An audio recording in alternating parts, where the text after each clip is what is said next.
Bem, vamos falar de derivadas parciais. Bem, é bom avisar que este é um tema importantíssimo em matemática, tá? Então, tentem entender por que é importante de fato. O livro do Stewart começa falando de uma aplicaçãozinha, né? Ele fala do Humidex, aí ele fala que o Humidex é a sensação térmica que você tem e esteja lá onde você estiver, e que depende de duas variáveis. Uma é da temperatura e a outra é da umidade do ar. Né? Então, o Humidex, né, vamos chamar assim, H, seria uma função assim, é uma H que depende da temperatura e depende da umidade do ar. Eita, vou botar um H maiúsculo aqui para umidade. Tá? É o Humidex, depende de duas variáveis. E aí ele faz toda uma consideração de aproximação de valores para explicar para vocês o que é uma derivada parcial. Bem, como vocês sabem, não é muito o meu perfil ficar olhando para as aplicações, então eu prefiro fazer uma abordagem mais direta, mais especificamente ligada à definição em si das derivadas parciais. Então eu parti logo para essa parte do texto. Em geral, se f é uma função de duas variáveis, x e y, no caso aqui seriam o t e o h lá naquele exemplo, vocês podem fazer uma leitura do exemplo. Suponha que deixemos somente x variar, enquanto mantemos fixo o valor de y. Por exemplo, fazendo y igual a b, onde b é uma constante. Então, estaremos considerando realmente uma função de uma única variável x. Ou seja, eu estou aqui com uma função que a princípio ela seria f de xy, mas aí eu digo não, eu não vou deixar o y variar, eu vou fazer esse y se transformar em um b, em um número fixo. Então eu forço esse y a ser um número fixo. Então na hora em que eu faço isso, não existe mais uma função de duas variáveis, né? Isso aqui se transformou em uma função de uma variável só, que ele chamou ali de g de x. Quando você fixa uma, você passa a ter uma função de uma única variável. Pois bem, então se g tem derivada em a, ou seja, em um certo valor, né, já que g só tem uma incógnita, então é um número mesmo, nós a chamaremos derivada parcial de f, ou seja, a derivada de g num certo valor a, ela é a derivada parcial de f em relação a x, ou seja, como f depende de x e de y, então o y está fixado, então a minha derivada parcial é em relação àquela incógnita que eu deixei livre, né? No caso em relação a x. E a denotaremos assim. Então, falar aqui na nossa g' de x, como a nossa g ela é definida a partir da f, é a mesma coisa que falar da derivada parcial em relação a x aplicado num certo ponto AB. Então, na verdade, eu acho que devo escrever assim, né? Não g' de x, e sim g' de a, né? Então, derivada num valor a qualquer, tá certo? Então, a derivada da f em relação a x num certo ponto AB. Então, assim, fx a b é igual a g' de a, onde g de x é igual a f de x, b, onde b está fixado, porque você tinha uma f de xy antes. Então, pela definição de derivada, o que nós temos? Bem, derivada é assim, né? A nossa definição é essa. G' de A é o limite com A mais um incremento, menos o G de A, sobre H quando H vai para zero. E assim, a equação 1, essa equação 1, torna-se fxab, né? Vai ser H indo para zero, FA mais H, o B fica fixado, porque G de A mais H é a mesma coisa que f de A mais HB, e G de A é o nosso f de AB. Né? Isso com o H indo para zero, tudo isso sobre H. Bem, da mesma forma, a derivada parcial de f em relação a y é o procedimento contrário. Né? Agora você fixa o x. Né? Vai ser denotada por fy de AB e é obtida mantendo-se o x fixo. Então, o x agora assume o valor A e determinando-se a derivada em b da função, agora ele chamou de uma g maiúscula, a GY, né, de f a y. O x está fixo, então essa função só depende do y. Então a nossa derivada parcial de f em relação a y, ela é esse limite de maneira análoga a esse, né? O a está fixo, e aí você tem o b mais o incremento h, menos o f de ab sobre h, com h indo para zero.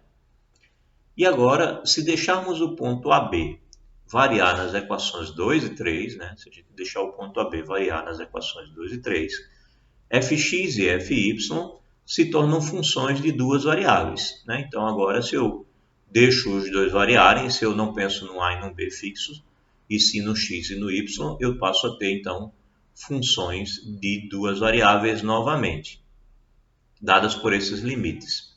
Bem, existem diversas notações para essa situação, né? Notações alternativas para as derivadas parciais. Por exemplo, em vez de fx, podemos escrever f1, né? Considerando que x seja a primeira. Então, naturalmente, se for y, f2, se for z, f3 e assim por diante. Ou, uma outra maneira, d1 de f, para indicar a derivada em relação à primeira variável. Até porque você pode ter muitas variáveis, então às vezes usar a numeração, a posição onde a variável está, é mais natural do que usar uma letra. Ou a outra maneira de dizer fx é dizer df dx, né? Geralmente a gente vai escrever na forma de uma fração assim, né? df dx. Essa letra estranha aí é chamada de derrow, né? Então a gente diz df dx simplesmente. Mas aqui df dx não pode ser interpretada como uma razão de diferenciais. Temos que tomar esse cuidado. É apenas um símbolo a princípio, tá certo? Apesar de que muitas vezes, em questões operatórias, ela praticamente é tratada como uma fração de fato. Então, notações para as derivadas parciais. Se você tem z, uma função de duas variáveis, x e y, escrevemos assim, ou assim, ou assim, ou assim, tá certo? Veja, tudo isso de fato é a derivada em relação a x. Todos esses símbolos são usuais. E se for em relação a y, todos esses símbolos são usuais. Então, para calcularmos as derivadas parciais, tudo o que temos a fazer é nos lembrarmos, a partir da equação 1, né? Tudo que a gente precisa fazer é saber derivar para uma variável, né? Porque na hora que a gente fixa uma, só sobra outra como sendo variável. Portanto, é tratar aquela função como uma função de uma variável, onde a outra variável ela é fixa, ela é uma constante, né? Então, que a derivada parcial com relação a x é a derivada ordinária da função g de uma única variável obtida mantendo-se fixo o valor de y. Então, temos a seguinte regra. Bem, regra para determinar as derivadas parciais, né? Para determinar fx, trave o y, ou seja, considere o y como uma constante, e derive o f de xy com relação a x. E para determinar a fy, faça isso com o x, trave ele e considere ele como constante. Está aqui o exemplo. F de xy, ou se você preferir z igual a isso daqui, x ao cubo mais x2y à terceira menos 2y ao quadrado, ele quer que encontre a derivada em 2,1 em relação a x e depois em relação a y. Então, para fazer em relação a x, você mantém o y fixo, constante, e deriva em relação a x. Então, vamos olhar para aqui, o x é variável, o y é uma constante. Então, quando você vai derivar essa primeira parcela, é 3x2, porque x é variável. Quando você vai derivar essa segunda parcela, o y a terceira é uma constante. Então, você já pode colocá-lo tranquilamente. É um número como outro qualquer. E o x ao quadrado vai virar 2x. Então, vai dar 2x vezes a constante. 2x, y a terceira. E aqui não há variável, né? O y é uma constante. Então, a derivada dessa parcela é zero. Então, está aqui a derivada parcial da f em relação a x. Aí, aplicando em 2,1, bem, x é 2, y é 1. Então, você tem 3 vezes 2 ao quadrado, que dá 3 vezes 4, 12. E aqui você tem 2 vezes 2 vezes 1, que vai dar 4. 12 mais 4, 16. Então, mantendo o x constante agora para a gente encontrar fy, o que a gente tem agora? Bem, isso daqui é uma constante, então a derivada dessa parte aqui é zero, não aparece. Aqui o x ao quadrado é constante, então ele automaticamente aparece como um número qualquer. Agora o y, a terceira é derivado, então você passa o 3 para frente e tira o 1, né? Então você vai ter 3y ao quadrado, a derivada daqui do y. E nessa última parte você tem o y como variável, então 2 vezes 2, 4, então menos 4y. Você derivou essa expressão considerando x constante e derivou em relação a y. Aplicando no 2, 1, você colocou os números e encontrou 8. Não há problema, né? Me parece bastante simples. Bem, todo mundo entendeu essa parte de continha das derivadas parciais? Acho que sim, né? Fica claro.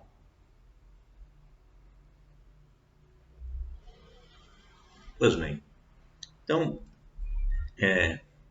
conta imediata, derivada parcial simples, é isso aí, né? Mas é claro que a essa altura você já deve estar se perguntando, e se as funções forem complicadas, né? Se forem funções logarítmicas, se forem funções trigonométricas, a essa altura todo mundo já deveria estar se preocupando com isso. Bem, é verdade, passa a ser problema, porque você tem que ter todo esse jogo de cintura, além de saber todas as derivadas que vocês aprenderam anteriormente na vida, você ainda tem que tomar o cuidado de olhar para quem está se comportando como constante e quem está sendo a variável naquela circunstância. Então, não é tão imediato assim. Tem que se tomar cuidado, tem que se treinar para acostumar com a ideia. Tá? Mas, além disso, vem a interpretação geométrica da coisa. E essa interpretação ela é muito importante. Ela vai te dar noções intuitivas e pode guiar você muito nos teus cálculos. Algumas decisões que você toma quando está fazendo contas devem vir a partir do fato de que você conhece bem essa parte aqui da noção intuitiva. Então, interpretações das derivadas parciais. Para darmos uma interpretação geométrica para as derivadas parciais, lembremos-nos de que a equação z igual a f de xy representa uma superfície S. Então, está aqui o nosso z é função de xy e está aqui a superfície que nos dá o z igual a f de xy. Bem, aí se f de AB é igual a um certo ponto C, então está aqui o AB, né? Você tem AB0, que é esse ponto aqui, mas no plano XY você tem o ponto AB. E está te dando como resposta um certo ponto C, que é um valor que você vai encontrar aqui no Z, né? Então deixa eu colocar uma outra cor aqui, que é justamente a coordenada que você vai ter aqui no Z. Então, o F do AB está te dando um certo valor C aqui, né? Então, o ponto P ABC, ou seja, esse ponto aqui, é o P ABC, está em S. Tá, ele está aqui um ponto em S. Então, ao fixar y igual a B, então na hora em que você fixa que o y vai ser só esse valor B aqui, ele não vai variar, então você fixa o valor B do y, estamos restringindo nossa atenção à curva C1, na qual o plano vertical y igual a B intersecciona S. Ou seja, você fixou aqui o y igual a B, automaticamente você vai ter um plano que vai conter essa curva C1 aqui. Deixa eu ver se eu consigo destacar. Ela está passando aqui, ó. Então, esta curva C1, ela vai ser a interseção do plano que você consegue quando você faz o seguinte. Quando você pega aqui o ponto B, ó, esse plano aqui, deixa eu ver se eu consigo destacar. Esse plano que é fixado a partir ali do B. Então, quando você pega este plano aqui, determinado a partir do B, e que tem esse ponto P, certo? Esse plano, a interseção dele com a superfície S, é essa curva C1 aqui, né? Bem, em outras palavras, C1 é o corte de S no plano y igual a B. Dessa maneira, o plano vertical x igual a A intersecciona S em uma outra curva C2. Então, se você pega aqui e olha para A, você tem também um outro plano, né? Você também tem um outro plano. Deixa eu colocar acho que azul, tá bom. Você tem um outro plano que vai estar aqui determinado por A. Este plano naturalmente faz uma interseção com o nosso planozinho verde. E a interseção desse nosso plano azul com o plano verde, essa reta aqui, né? Opa. Tem que ser aqui, né? A interseção ela é aqui. Então, deixa eu corrigir um pouco o meu plano.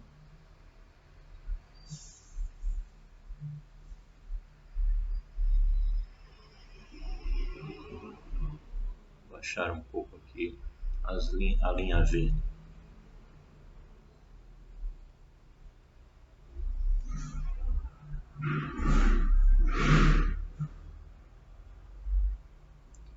E passar de volta aqui a linha azul. Pronto, a interseção passa justamente nesse plano, nesse ponto P, e ela vai destacar justamente essa nossa curva que ele chamou de C2 aqui, ó. Essa curva C2, ela é a interseção do nosso plano azul com a superfície azul, tá? Então, dessa maneira, o plano já foi isso que eu falei, né? Que é uma curva C2. As curvas C1 e C2 passam pelo ponto P, né? As duas se intersectam aqui. Observe que a curva C1 é o gráfico da função g de x, que é f de xb.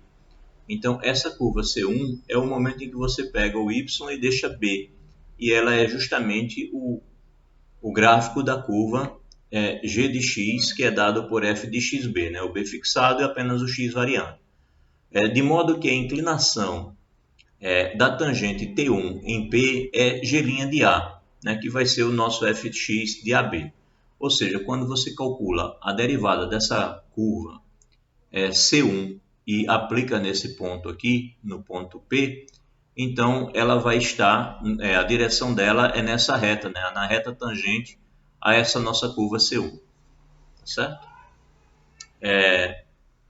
A curva C2 é o gráfico da função GY, é aquela em que você fixa o x igual a A, então você tem a curva C2, que é justamente f de AY.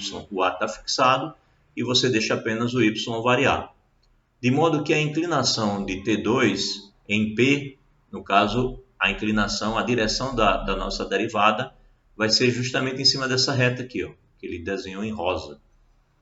Certo? Então a inclinação da reta vai ser justamente a inclinação da tangente T2 em P. Ela é dada justamente por g' de B, que é a nossa derivada parcial fy de AB, né?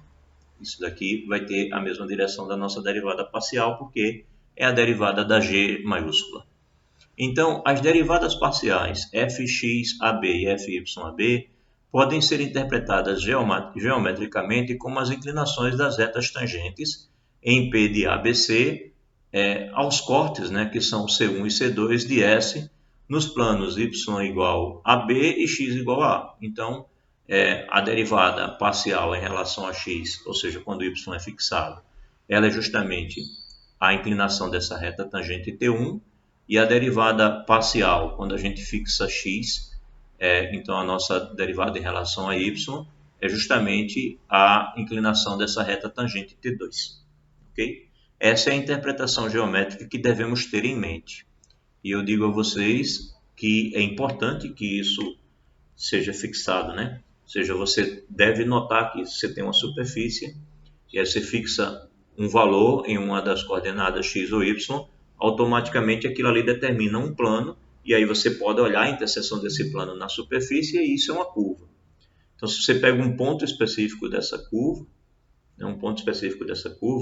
e você quer calcular a derivada dessa curva, né, vista ela como função, então automaticamente você estará calculando a derivada parcial da função que nos dá a superfície, né, aplicada naquele ponto ali. Parcial no sentido de que você deixa fixo a incógnita que determina o plano de interseção. E quando você fixa outra incógnita, você tem o outro plano. Aí você tem duas retas tangentes, uma num sentido, a outra no outro sentido. E você deve notar, por exemplo, que essas duas retas tangentes, elas formam um plano. Esse plano é justamente aquele plano que a gente chamou de plano osculador, né? Então, naturalmente, você já começa a ver uma base, você vê uma base que gera esse plano. Você vai ter um vetor diretor da reta tangente T1, um vetor diretor da reta tangente T2, e as combinações lineares desses dois vetores diretores das retas tangentes, elas vão gerar aquele plano, o plano osculador, o plano que toca na superfície em apenas um ponto. O plano tangente é aquele ponto P, ok?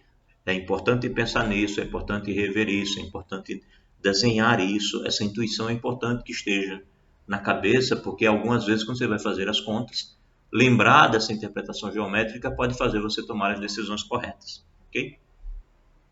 Às vezes saber se um valor pode ser positivo, se pode ser negativo, a partir da interpretação geométrica.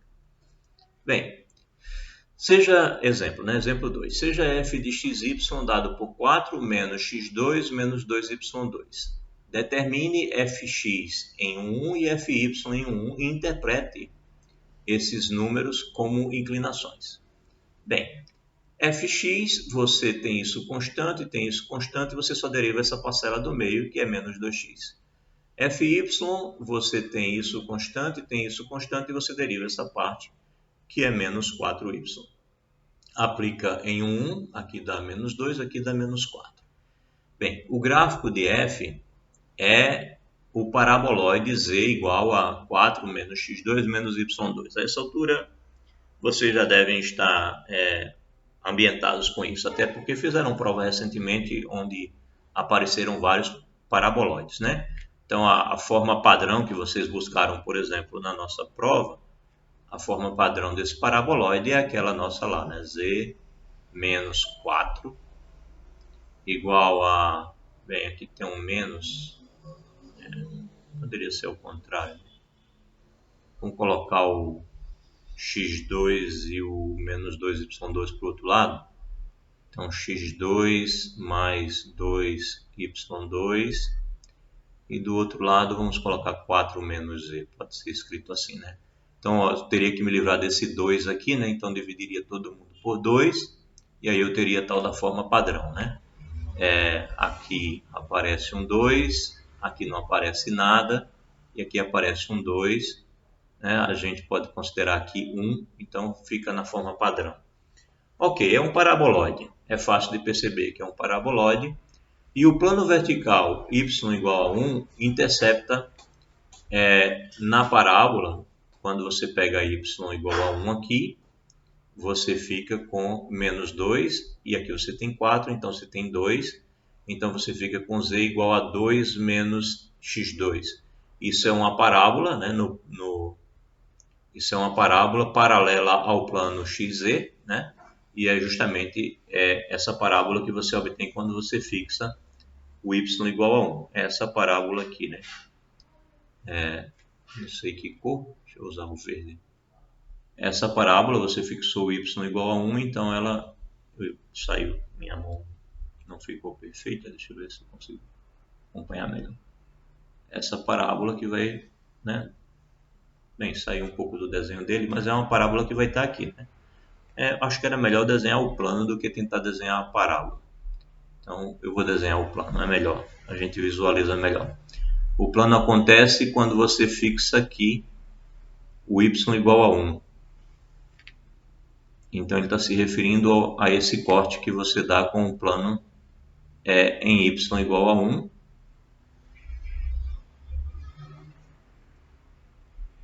Quando você cortar aqui em y igual a 1,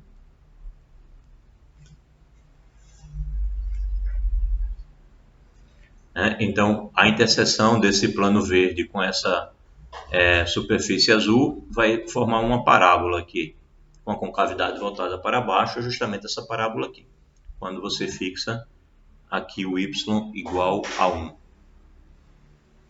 Ok. Como na discussão anterior, rotulamos C1. C1 é justamente essa curva que você obtém, que é a parábola, na figura 2. A inclinação da reta tangente a essa parábola no ponto 1, 1, 1, né? Então, como ele está aqui pedindo para a gente trabalhar com o ponto 1, 1, ou seja, eu pego x igual a 1, y igual a 1, quando eu calculo o z aqui, eu tenho justamente z igual a 1. Então, o ponto 1, 1, 1 é exatamente a imagem do ponto 1, tá? Quando você aplica f de 1, 1, você tem 1. Então, esse ponto aqui. Então, no ponto 1, 1, 1 é a nossa f de x de 1, 1, que a gente sabe que é menos 2, está aqui calculado. Então, essa reta tangente neste ponto, ela tem esta inclinação, menos 2. Bem, da mesma forma, a curva C2, na qual o ponto x igual a 1 intercepta o paraboloide, ele tomou cuidado de fazer uma outra figura. Então, agora a ideia é a interseção aqui quando você fixa x igual a 1. Então, quando você fixa x igual a 1, o plano de interseção é esse plano, né, que passa em x igual a 1. E aí você pode observar, fazendo as continhas, que se você colocar x igual a 1 aqui, você vai ter 3, né? Então vai ter z igual a 3 menos 2y2, que é essa expressão aqui, 3 menos 2y2. Isso quando você pega x igual a 1. E aí quando você olha para o mesmo ponto, né, já que você está trabalhando com x igual a 1, y igual a 1, você vai ter o mesmo ponto. Você tem uma reta tangente a essa curva aqui, que também é uma parábola paralela ao plano YZ, né? Um pedaço de parábola aqui, está desenhado porque não está voltado para o outro lado, para a parte em que o Y é negativo, então um pedaço aqui de parábola.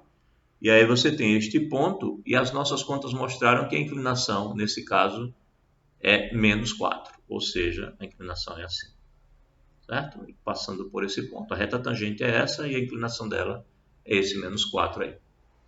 Isso está mostrado na figura 3. Bem, isso que a gente está brincando aqui está muito melhor aqui, né?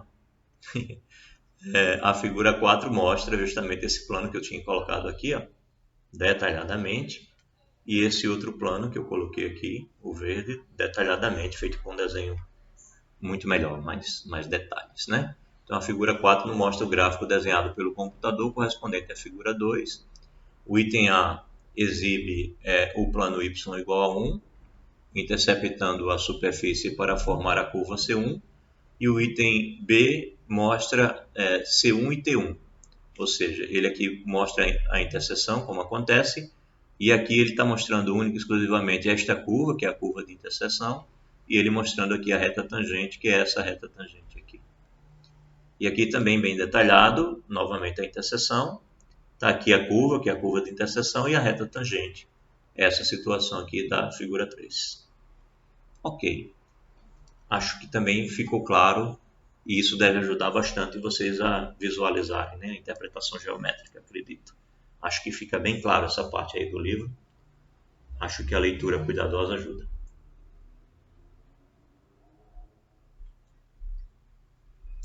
Vamos a mais um exemplo. Exemplo 3. Agora já envolvendo um senozinho para a gente ver que contas aqui aparecem. Se f de xy é seno disso daqui, calcule a derivada da f em relação a x e calcule a derivada da f em relação a y. Bem, aí vem a regra da cadeia, né? Porque agora seno de uma certa função, né? O que você está vendo é seno aplicado numa função que a gente poderia chamar de g de xy. Então é a derivada da de fora aplicada na de dentro vezes a derivada da de dentro. Então vamos usar a regra da cadeia. Portanto, quando eu penso em df de x, lembre-se, nesse caso o y é constante. Então quando eu for calcular a derivada da de dentro, eu tenho que lembrar que o y é constante. Então, a derivada da de fora, a derivada de seno é cosseno. Então, a derivada da de fora é aplicada na de dentro. Por enquanto, a de dentro não é vista como função ainda. Então, é só repeti-la. Não estou preocupado quem é que está constante ou não. Aí, vezes a derivada da de dentro. Agora, na hora de derivar de dentro, eu tenho que lembrar que, nesse caso, o y é constante. Bem, então, é a mesma coisa, é só repetir a primeira parte. Cosseno de x sobre 1 mais y, sem problema. Agora, na hora de derivar a de dentro, eu tenho que isso daqui é uma constante.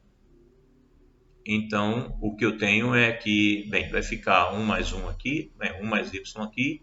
Então, é como se eu tivesse 1 sobre 1 mais y vezes x. Então, 1 sobre 1 mais y é simplesmente um número, né? Ou seja, o que eu tenho aqui, já que o y é constante, eu posso ver isso como sendo assim. 1, acho que eu vou mudar a letra, a cor da letra para ficar mais visível. 1, espessura também. 1 sobre 1 mais y é simplesmente um número. E isso está multiplicando x, né? Então, se um número está multiplicando x, qual é a derivada disso? É o número. Então, está aqui. 1 sobre 1 mais y. Tá? Agora, derivada em relação a y. Bem, a derivada do seno é o cosseno, vezes a derivada da de dentro. Bem, agora quem é o número é o x. Então, o que eu tenho aqui, bem, aí eu passo a ter um número em cima e um mais a variável embaixo, né? Então, como é que fazemos isso? Bem, pode ser visto como derivada do quociente, né? Então, a derivada do quociente seria como? A de baixo vezes a derivada da de cima. Bem, a de baixo é um número, né? Então, fica 1 mais y vezes a derivada da de cima, que é 1. Já que eu estou derivando... Não, perdão. Eu estou derivando em relação a y, né? Não em relação a x. Então, a de baixo vezes a derivada da de cima, a de cima é o número. Então, é a derivada da de baixo, que é 1, vezes a de cima, que é o x. Ok. Aí, menos a de cima, que é o x, que é o número. Não, perdão. A derivada da de cima, que é o número. E já que é um número, a derivada é 0. Então, menos 0. Tá? A derivada da de cima é 0. Vezes a de baixo, ou seja, vezes 1 mais y, tudo isso sobre o quadrado da de baixo, ou seja, 1 mais y ao quadrado. Então, fazendo pela regra do quociente, você tem o x que fica aqui em cima, dividido por 1 mais y ao quadrado. Pronto, então, isso daqui é de fato essa derivada. Ok? Bem, tá aí. Oi? Mas e aquele menos ali? O menos porque... Por quê?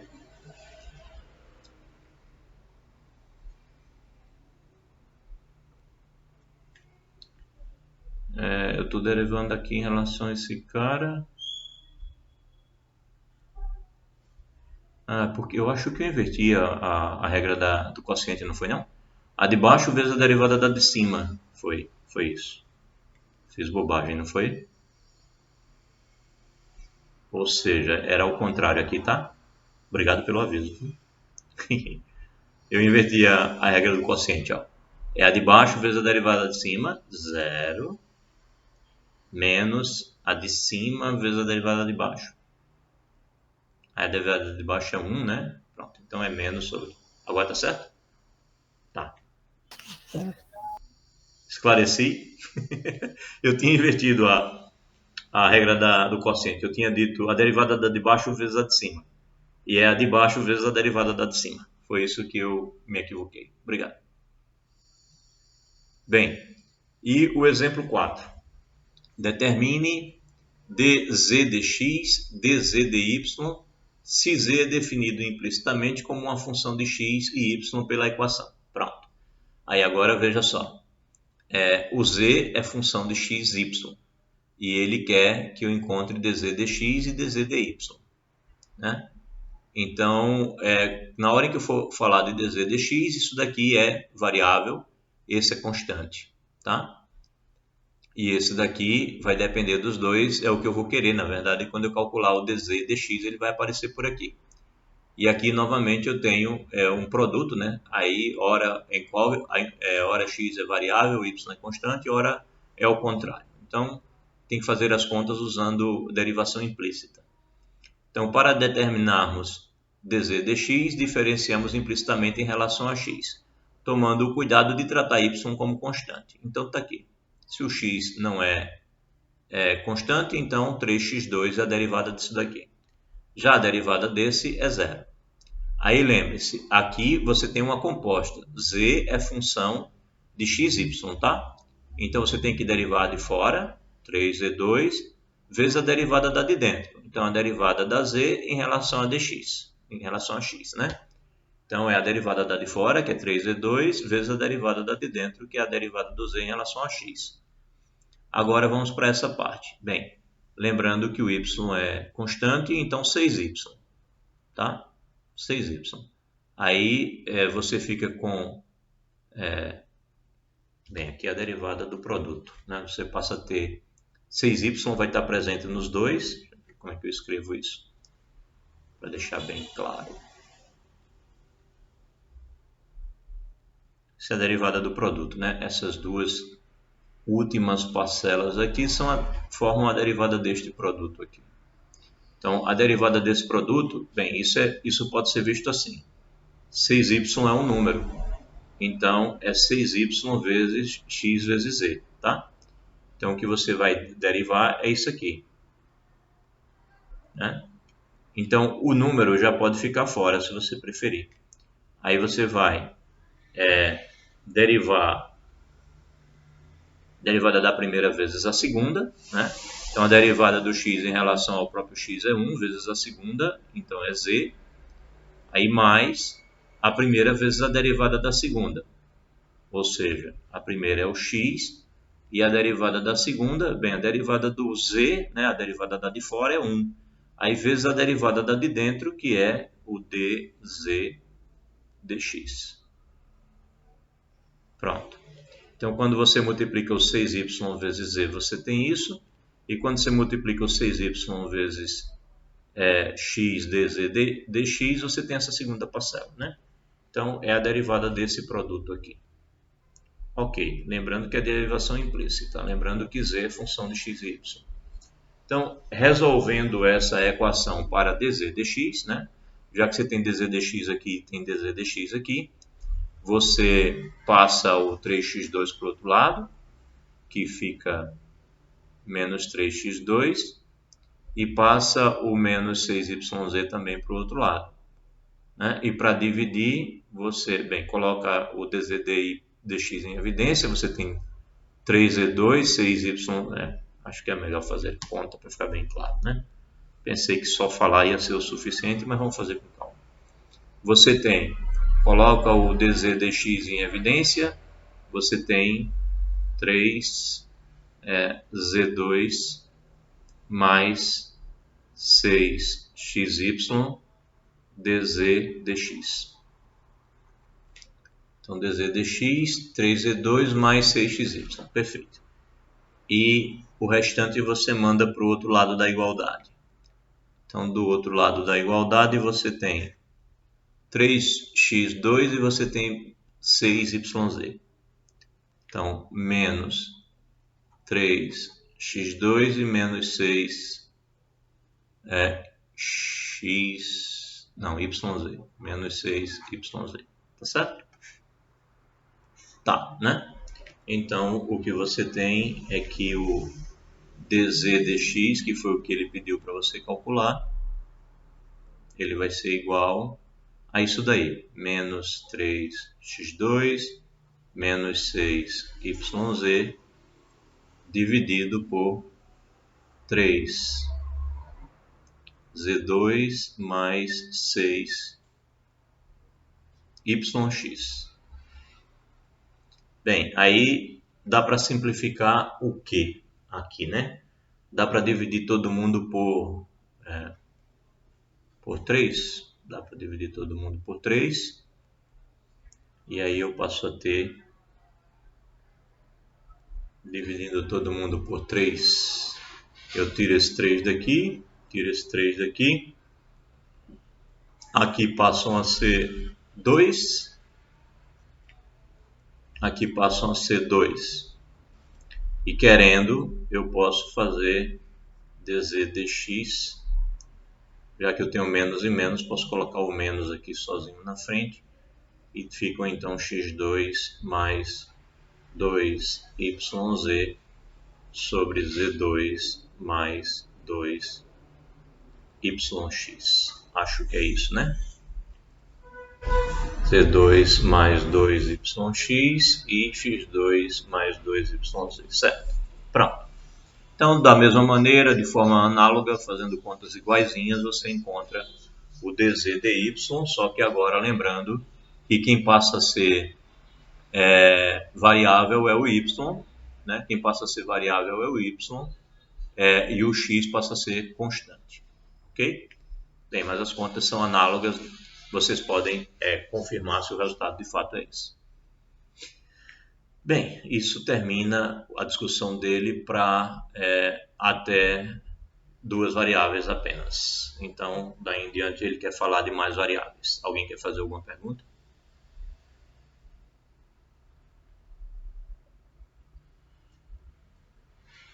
Acredito eu que não, né? Tudo em paz. Então vamos ver o que ele diz sobre funções de mais de 2 variáveis. Bem, o que ele vai dizer é o seguinte, é que tudo se repete, é do mesmo jeito, entendeu? Se estou com x, y, z, k, r, m, n, o, p, q, não interessa. Se você vai derivar em relação a uma delas, você deixa só ela variar, né? As outras você fixa, tá bom? É essa a brincadeira. É claro que o que a gente vai perder é o desenho. Não tem como manter desenho quando você passa de 2, porque você tem uma em função das outras 2 e você só consegue desenhar até o R3. Quando vai para o R4, você perde a possibilidade de desenhar, de fazer o gráfico da função em si, né? Você pode até desenhar só o domínio, por exemplo, se o domínio for até 3. E aí você imagina como é o comportamento em algo de dimensão 4. Mas isso no máximo até o domínio, você perde o desenho do gráfico. Então, as derivadas parciais também podem ser definidas para funções de 3 ou mais variáveis. Por exemplo, se f é uma função de 3 variáveis, x, y, z, então sua derivada parcial em relação a x é definida assim, né? Você deixa o y e o z fixos e brinca só com o x, só coloca o incremento no x. E é determinada olhando se y e z como constantes e derivando essa função em relação a x. Se w é dada dessa maneira, então a gente vai falar de dw dx, né, que pode ser interpretada como a taxa de variação de w com relação a x, quando y e z são mantidos fixos. Entretanto, não podemos interpretá-la geometricamente porque o gráfico de f pertence ao espaço de dimensão 4. Em geral, se u é uma função de n variáveis, então a gente pode pensar da mesma maneira, sua derivada parcial em relação à iésima variável é o limite, onde você coloca o incremento único exclusivamente na variável que lhe interessa e fixa as outras. E podemos também escrever isso daqui, né? du dxi, que é a df dxi, vai ser a nossa fxi ou a nossa fu, a dif. Todas as notações possíveis e imagináveis ele escreveu aqui. Bem, aí um exemplo. Determine fx, fy e fz se a fxyz for dada por algo assim horrível. Então, mantendo y e z constantes e derivando em relação a x, o que a gente tem? Bem, fx vai ser, esse cara aqui é uma constante, né? Aí você tem aqui que o ln de z vai ser um número. Portanto, o ln de z vai aparecer. E você tem que o y é constante. A derivada da exponencial é ela mesma. Então, é ela aplicada em x vezes y, né? Isso é a derivada de fora aplicada na de dentro. E aí, quando você vai aplicar a de dentro, que é x vezes y, bem, como y é um número, então a derivada vai ser o y. Então, aparece o número aqui, y, aparece a derivada da exponencial e aparece o número aqui, que é o ln de z. Pronto, acabou.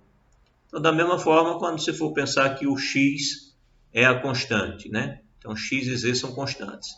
ln de z é um número, o x é quem passa a ser um número aqui, ele vem para frente, a derivada da exponencial é ela mesma, aplicada na de dentro, e a derivada da de dentro vai ser o número, que é o x. E por fim, quando você pensa que o z é que é incógnita, então a derivada do ln, nesse caso, vai ser 1 sobre z, e aí o e elevado a x vezes y é um número. Então é um número vezes a derivada do ln de z, que é 1 sobre z. E acabou, tá? Então todas as derivadas possíveis e imagináveis aí, onde você fixa duas e deixa apenas uma incógnita variável. E aí ele vai falar de derivada de ordem superior. Bem, aí é mais interessante e tem muitas aplicações. Se f é uma função de duas variáveis, suas derivadas parciais fx e fy são funções de duas variáveis também, de modo que podemos considerar novamente suas derivadas. Então eu calculo a derivada em função a x e eu posso pegar a função que aparecer e derivar em função a x de novo. Posso derivar em relação a x e depois derivar em relação a y. Posso derivar em relação a y e depois em relação a x, ou em relação a y e depois em relação a y de novo, né? Essas derivadas são chamadas derivadas parciais de segunda ordem de f. Então, se z for igual a uma função de x e y, usaremos as seguintes notações. Derivar a x, f em relação a x uma primeira vez, e depois em relação a x de novo, pode ser escrito assim, ou pode ser escrito assim, ou ainda assim. Essa talvez a mais usada. Derivada de f em relação a x, e depois eu derivo de novo o resultado em relação a x. Essa notação, quando você pensa como se fosse um símbolo, como se fosse fração, né? Então ficaria d vezes d daria d quadrado, e dx vezes dx, dx2. Então algumas pessoas vão escrever assim. Se a f for de fato chamada de z, isso pode ser escrito d2z, né? E embaixo dx2 da mesma forma. Então essas são as notações comuns. A ideia é análoga em todas as outras. Então acostumem com essa notação para saber que derivada é que está sendo pedida no exercício, né? Ou no problema que você estiver resolvendo. Então, bateu o olho, você já separa aqui, pode colocar o d para fora, o dy, e aí você sabe que você está calculando d primeiro em relação a y e depois em relação a y de novo. Aqui, por exemplo, você está derivando primeiro em relação a y, depois em relação a x. Aqui, primeiro em relação a x, depois em relação a y, e assim por diante. Bem, portanto, a notação fxy, ou essa, significa que primeiro derivamos em relação a x e depois em relação a y. Ao passo que no cálculo fyx a ordem é contrária. Então acostuma com essa notação para saber qual a ordem em que você vai derivar. Então, mais um exemplo, exemplo 6. Determina as derivadas parciais dessa função. Aí no exemplo, ele diz que no exemplo 1 descobrimos que em relação a x, bem, mas não precisamos do exemplo 1, é claro, né? 3x2 aqui, aqui é número, o x está ao quadrado, então 2x vezes o número, que é y a terceira, e aqui dá zero. Então, de fato, a derivada é essa. E aqui em relação a y, bem, aqui é zero. Aqui o y eu vou passar o 3 para frente, então vai ficar 3y2, e o x2 eu vou tratar como número. E aqui vai dar menos 4y, que é a derivada de 2y2, o y sendo a variável. Bem, portanto, o que eu tenho? Se eu já tenho a fx aqui e eu te peço a fxx, então eu vou derivar isso daqui de novo em relação a x. Né? Então é a derivada disso daqui em relação a x. E a derivada disso em relação a x bem, o 2 vai multiplicar o 3, então 6x, né? E aqui você vai ter o 3 multiplicando, bem, eu estou falando em relação a x. O x está sozinho, não tem expoente. Então eu tenho 2 vezes y3, que é o número, então 2y3. Então, derivando em relação a x, eu tenho isso. Mas aí você pede para eu calcular agora, eu tinha fx e eu quero calcular em relação a y. Então, fx foi a primeira, eu vou agora calcular a derivada em relação a y. Então, é a dy calculada na nossa fx, né? Então, você tem essa parte é zero e eu derivo só isso daqui em relação a y. O x é tratado como um número e 3 vezes 2, 6, eu diminuo 1 no expoente, então eu tenho isso. Aí aqui, fyx. Bem, já foi calculado primeiro a derivada em relação a y, que deu isso. E eu agora quero calcular a derivada dessa derivada em relação a x. Então, como é que eu faço? Ora, 3y2 é número, né? 3y2 é número. Então, o 3y2 vai aparecer naturalmente aqui, 3y2. Mas aí, quando eu derivo o x2, vai dar 2x. Então, o 3 vai multiplicar por 2, vai dar 6, e vai aparecer o x. Enquanto que a derivada dessa parte, como é em relação a x, é zero. Então, fica só 6xy2. E aqui fy já foi derivada em relação a y e eu vou calcular de novo em relação a y. Ora, então olho para essa primeira parte, 3x2 é número. E eu vou derivar só o 2y, o y ao quadrado, que vai dar 2y. Aí o 2 multiplicando 3x2 fica 6x2 e o y aparece aqui no final. E a derivada de menos 4y em relação a y é o menos 4. Perfeito. Né? É importante, tá, aprender essa coisa da sequência. Lembre-se que com essa notação aqui, a derivada que acontece primeiro é em relação a y, depois em relação a x. Já nessa notação, a derivada que aconteceu aqui, ó, tá vendo? O y veio primeiro, o x veio depois. Veja que a ordem é a contrária, né? O y vem primeiro, o x vem depois, enquanto que aqui o y fica à esquerda e o x à direita, tá? É ao contrário a ordem da notação. Cuidado para não se confundir com isso quando for fazer exercícios. Bem, a figura 7 aqui serve para lembrar a vocês que eu não tenho condições de desenhar quando eu estou com muitas variáveis, mas eu posso desenhar essas coisas quando eu penso no domínio, pelo menos. Né? A figura 7 mostra o gráfico da função f. Perdão, estou aqui com o exemplo 6 ainda. Então, o gráfico da função f do exemplo 6. Pensei que eu estaria falando aqui da parte anterior, estaria olhando o desenho de um domínio. Isso vai ser feito mais na frente. Bem, exemplo, o que acontece? Aqui ele te dá a função f. A função f é essa superfície aqui. Enquanto que aqui ele te dá fx, o gráfico da fx, aqui te dá o gráfico da fy, aqui te dá o gráfico da fxx, fyx e fyy. E aí ele faz alguns comentários aqui. Ó. A figura 7 mostra o gráfico da função f do exemplo 6 e os gráficos de suas derivadas parciais de primeira e segunda ordens, para o x variando desde o 2 até o menos 2 e o y também. Observe que esses gráficos são consistentes com nossas interpretações de fx, fy, como indicações das linhas das tangentes para os cortes do gráfico de f. Por exemplo, o gráfico de f decresce se começarmos em 0 menos 2. Se você pensar em 0 menos 2, se você vai na direção de 0 para menos 2, né, você vai assim, então o gráfico vai descendo. É isso que ele está te dizendo, né? E nos movemos, por exemplo, o gráfico de f decresce se começamos em 0 menos 2 e nos movemos na direção x positiva. Perdão. 0 está aqui, menos 2 está lá, é aqui, e você vai na direção x positiva. O x está crescendo para cá, né? Então é quando você está vindo para cá. Como é? Por exemplo, o gráfico de f decresce se começarmos em 0 menos 2 e nos movermos na direção x positiva. Isso bem, vamos lá, primeiro. 0 menos 2. Vamos entender melhor esses eixos aqui. Você está aqui com o ponto 0, 0, acontece, vamos desenhar os eixos, né? Os eixos vão ajudar. O ponto 0, 0, ele vai acontecer aqui, né?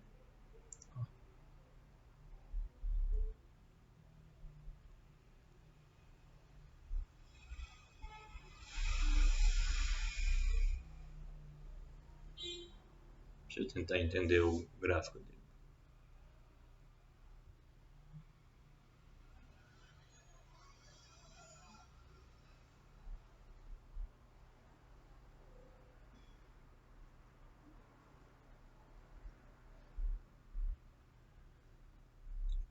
Hum.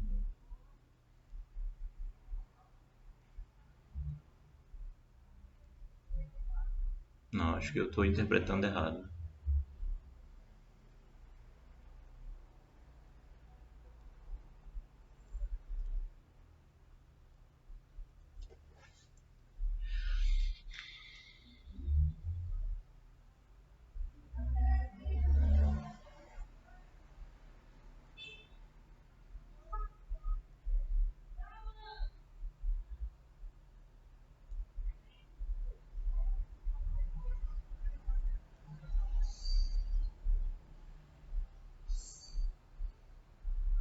Sim.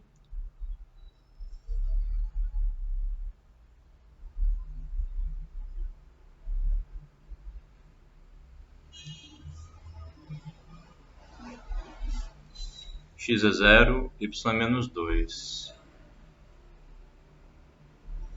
Aqui. Tá.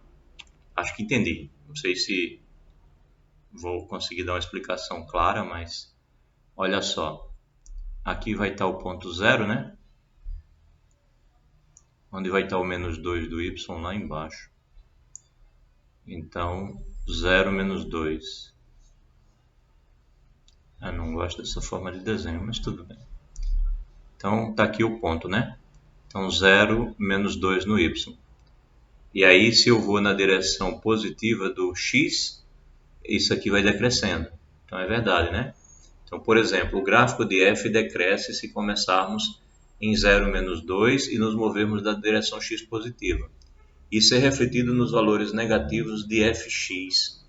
Ou seja, se você está vindo daqui para cá, as retas tangentes, né, da curva que você formar aqui, ela tem inclinação negativa. E aí ele diz o seguinte: se você vai fixar um x, né, você vai pensar num plano fixo de x, perdão, você fixa o y e você deixa só o x variar, né, que é a fx que você vai trabalhar. Então isso deve dar valores negativos, na nossa fx. Então vamos olhar o que acontece justamente aqui, ó. Quando você olha para aqui, para o nosso 0 menos 2 na fx, deixa eu ver se eu consigo dar uma ideia de onde ele está. Aqui está o menos 2, aqui está o 0, né? Então quando você olha o 0 menos 2, ó, daqui, aqui vai estar a altura 0. Então quando você pega os valores de x aqui no sentido positivo, ele vai tendo valores de z negativo, né? É do 0 para baixo justamente aqui, ó, nesse ponto. Então, de fato, as nossas fx elas são negativas quando você varia daqui do 0 menos 2 para valores positivos de x. Então, os valores da nossa fx são negativos. Bem, é claro que olhar esses desenhos vai lhe dar informações do que você vai fazer de conta e você pode fazer interpretações geométricas disso. Bem, aplicações sobre isso existem inúmeras, né? Se faz muito cálculo principalmente estudos de equações diferenciais, se olha muito o plano de fase, como é o comportamento das curvas que você tem quando você rebate uma superfície no plano XY, no plano YZ, etc. E existem interpretações até de coisas que fogem um pouco da dimensão 3, e aí você fazer os gráficos e analisar como é o comportamento, muitas vezes ajuda você a visualizar o resultado que você está buscando, né? Você está analisando um fenômeno qualquer. Um colega meu, por exemplo, recentemente estudando tumor, né? Tumor de câncer. Então, os gráficos mostravam a ele claramente qual era a tendência, onde as equações tendiam a ficar estáveis. Então, essa estabilidade muitas vezes significa crescimento, decrescimento de um tumor, ou pode estar relacionado com consumo, ou pode estar relacionado com temperatura. Né? Então, fazer o gráfico muitas vezes ajuda você a visualizar rapidamente o resultado e ajuda também muitas vezes você a expor esse resultado para alguém leigo, né? para um grupo de pessoas que você precisa expor e que não é daquela área. Então, o gráfico dá para você dizer, olha, se você aumenta nessa direção, isso aumenta ou isso diminui, né? Então, fazer essas interpretações que ele está fazendo aqui é útil, tá? Então, ele fez essa interpretação especificamente do 0 menos 2 indo na direção positiva e mostrou que aqui dariam sempre derivadas negativas, mas você pode olhar outras situações aí onde as derivadas dão positiva, né? Olhar o que acontece com a fy, o que acontece com a fxx, olha para a expressão em si do exemplo 6, né? E vê que expressões que você encontrou, olha onde você teria parábolas, coisas crescentes, decrescentes. Então dá para fazer um monte de análise olhando para um gráfico desse. E a título de exercício, dá para você colocar o gráfico e fazer alguma pergunta. Se alguma coisa decresce, se é positivo, se é negativo. Então é um exercício interessante de fazer, e se tiver exercício no livro que lhe ajude nisso, melhor também. Bom ainda. Ok, bem, ainda tem uma observação aqui sobre o exemplo 6, se não me engano. Vamos ver lá. Aqui em cima.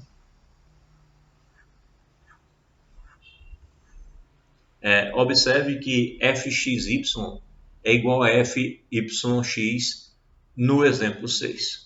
Né? fxy é igual a fyx no exemplo 6. É verdade? A gente fez a conta? Vamos ver.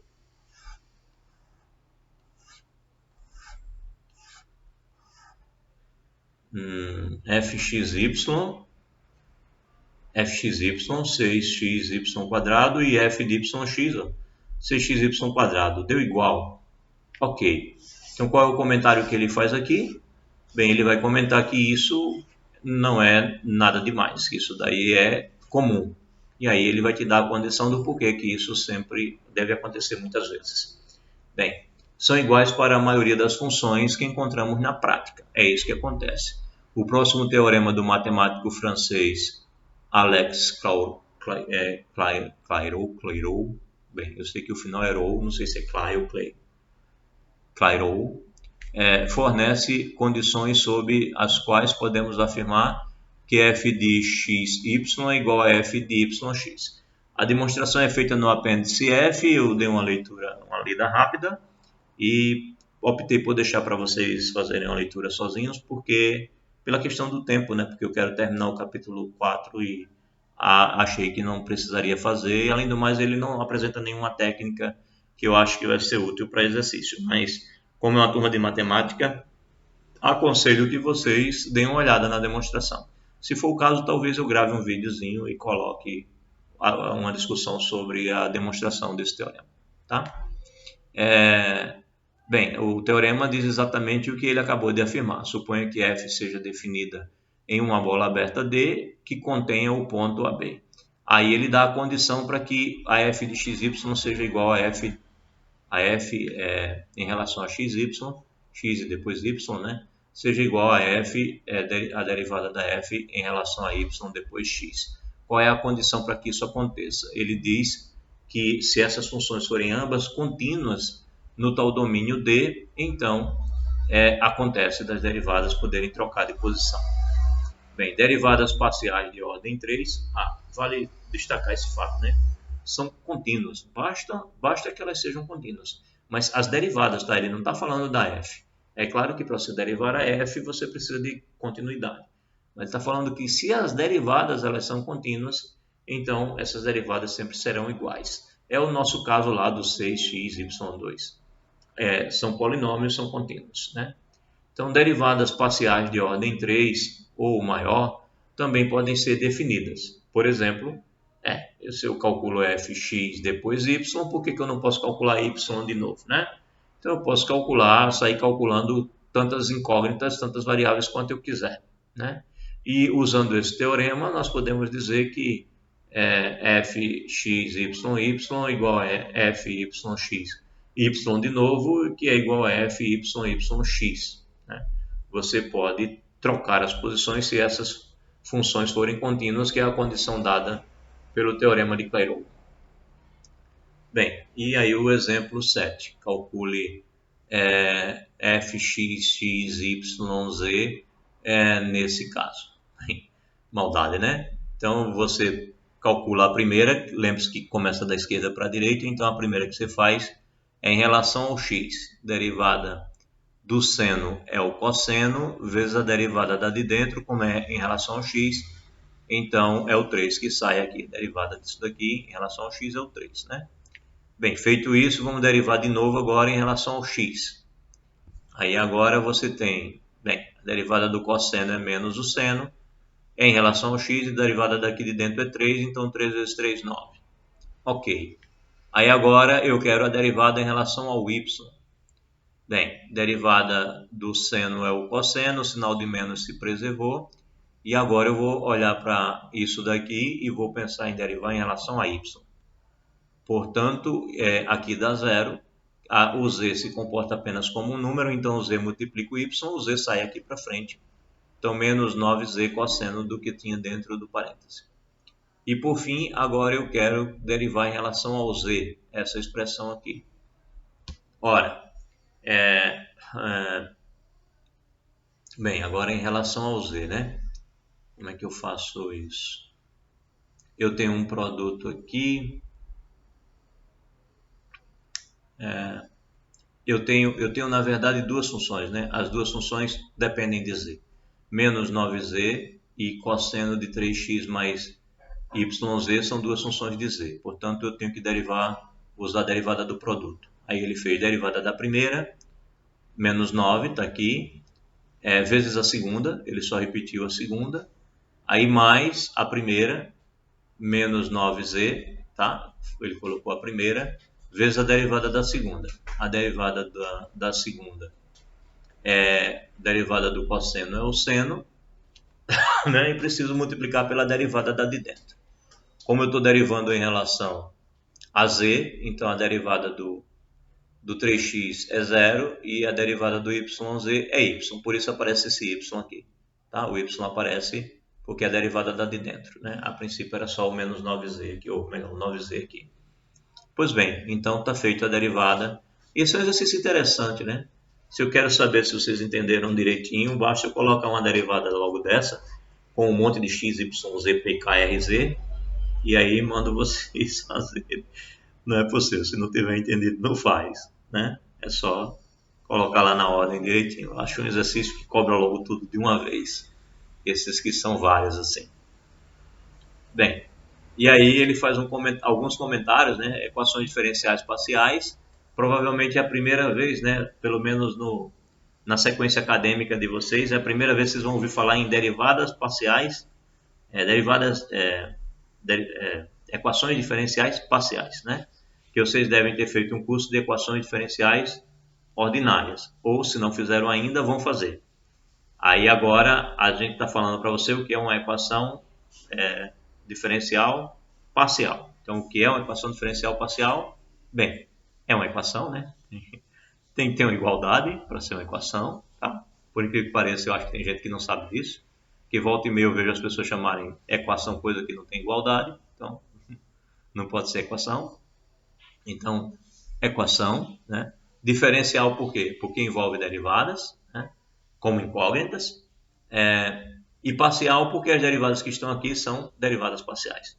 Se as derivadas que estivessem aqui fossem derivadas de uma só variável, não fixassem ninguém para deixar outra variando, como acontece aqui, seriam derivadas ordinárias, né? Por isso seriam equações diferenciais ordinárias. Mas nesse caso é uma equação diferencial, porque envolve a derivada de função, e parcial, porque as derivadas são parciais. Bem, essa equação especificamente, ou seja, d2 dx2 em relação à função u qualquer, e d2u aí dy2, quando você soma isso, dá zero, essa equação é denominada a equação de Laplace. Naturalmente, em homenagem ao matemático Laplace, e as suas soluções, as soluções dessa equação são chamadas funções harmônicas. Então, se uma função ela satisfaz a equação diferencial parcial, que é a equação de Laplace, chamada equação de Laplace, ou seja, essa aqui, ela é chamada de uma função harmônica, né? E são muito importantes no estudo de condução de calor, escoamento de fluidos e potencial elétrico. Bem, ou seja, físicos podem fazer a festa, tá? Isso daqui é a equação de Laplace. Certamente vocês vão usar alguma vez na vida.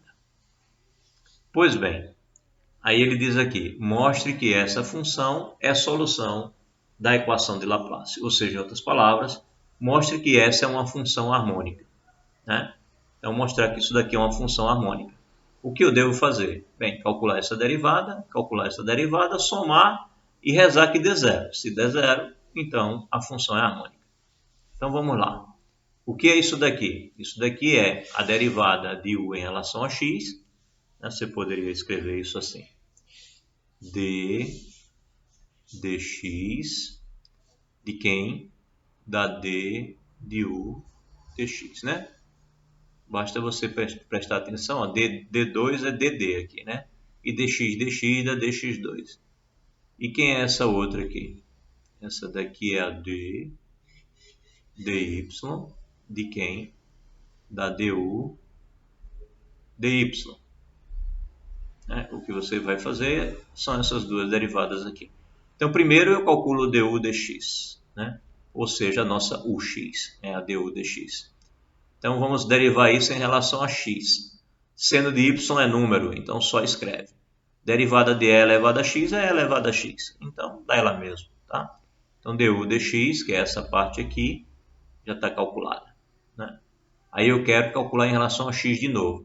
Então, du dx é essa parte aqui, tá? Isso daqui é a nossa uxx,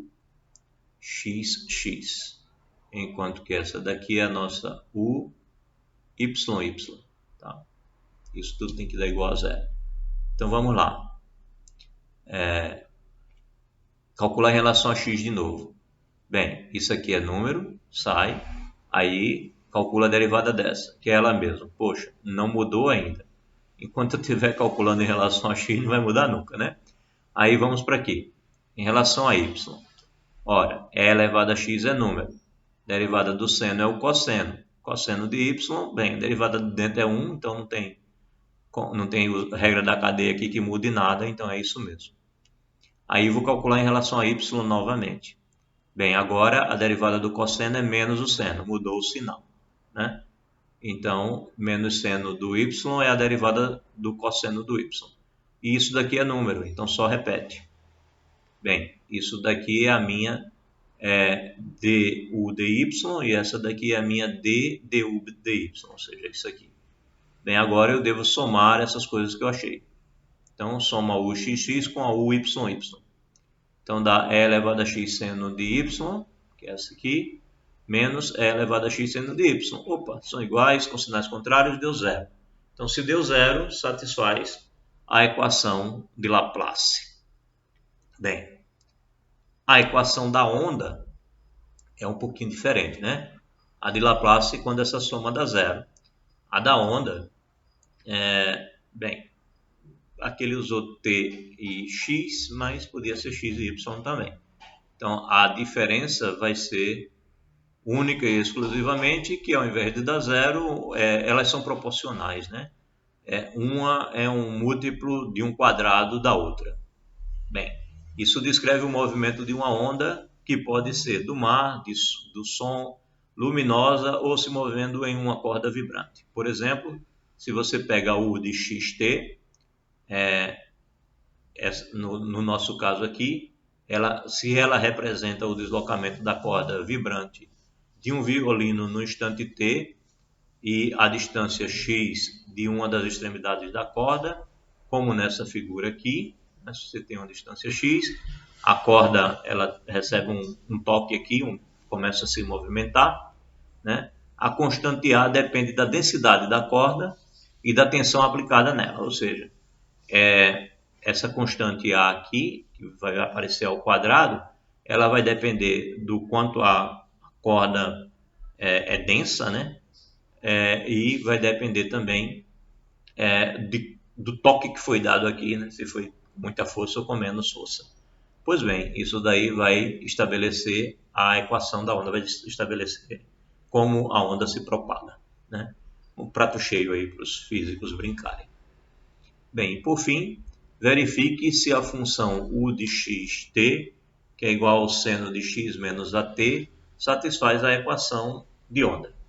Bem, aí é a mesma coisa, né? Calcula o x, que é cosseno aplicado nisso daqui, vezes a derivada do x aqui dentro, que é 1, então é ele mesmo. Então, cosseno disso. E depois calcula de novo em relação a x, a derivada do cosseno é menos o seno aplicado na de dentro, vezes a derivada do x aqui dentro, que é 1 novamente. Então, tudo bem. É isso. Aqui, o t, bem, em relação a t, você tem a derivada do seno é o cosseno, vezes o que tem aqui dentro, vezes a derivada do que tem aqui dentro, só que em relação a t. Então, é menos a. Sai aqui o menos a. E aí você calcula em relação a t de novo. A derivada do cosseno é menos o seno, então daria mais, né? Mas aí vezes a derivada daqui de dentro, só que em relação ao t. Então vai ser a novamente, ou melhor, menos a, e aí o que era mais vira menos, e o a que multiplica esse a daqui aparece como a ao quadrado. Aí ele percebe que seno de x menos at é o nosso uxx, né? Então isso daqui é menos a, melhor, é a ao quadrado vezes isso, né? Se multiplicar por a ao quadrado isso, você tem isso. Então isso é a quadrado uxx. Então u satisfaz a equação de onda, né? Por quê? Porque você acabou de verificar que o nosso UTT, que é esse aqui, ele é igual a quadrado vezes o nosso uxx, tá? Ele verificou isso aqui, ó. UTT é igual a quadrado uxx, tá? Esse é o UTT, a quadrado uxx. Então tá certo. Beleza. As equações diferenciais parciais que envolvem as funções de três variáveis também são muito importantes na ciência e na engenharia. Eu não deixo de acreditar de jeito nenhum. E a equação tridimensional de Laplace é essa. Vixe, bem, vai falar de funções harmônicas para mais variáveis. Exatamente neste ponto daí, você vê que eu coloquei 3 pontinhos, né? 3 pontinhos, porque a seção continua falando de funções aplicadas, né? Doppler, alguma coisa assim. E vocês sabem como é o meu interesse nessas aplicações aí. Então vocês leem, o pessoal da física, por favor, leia. Se alguém tiver interesse em aplicadas, economia, etc., leia. Qualquer trabalho que eu for fazer em aplicada, eu vou ler o problema que eu for aplicar. Mas ficar lendo todos os problemas de aplicada que eu vejo na frente não me apetece, tá? Eu não gosto muito de estar lendo isso, não. Para mim, fixada a teoria, entendida a teoria, o Doppler, né? É isso. Então, a gente deixa por conta da leitura de vocês. Eu, particularmente, perco bastante o interesse. Bem, só temos mais 6 minutinhos. Acho melhor deixar, então, a 14.4, planos, tangentes e aproximações, para amanhã. Ok? Valeu, então, por hoje. Obrigado pela atenção. Já tem aí mais um bocado de exercício para fazer. Já foram 3 sessões. Exercício pra caramba. Comece a se preparar para a nossa última prova.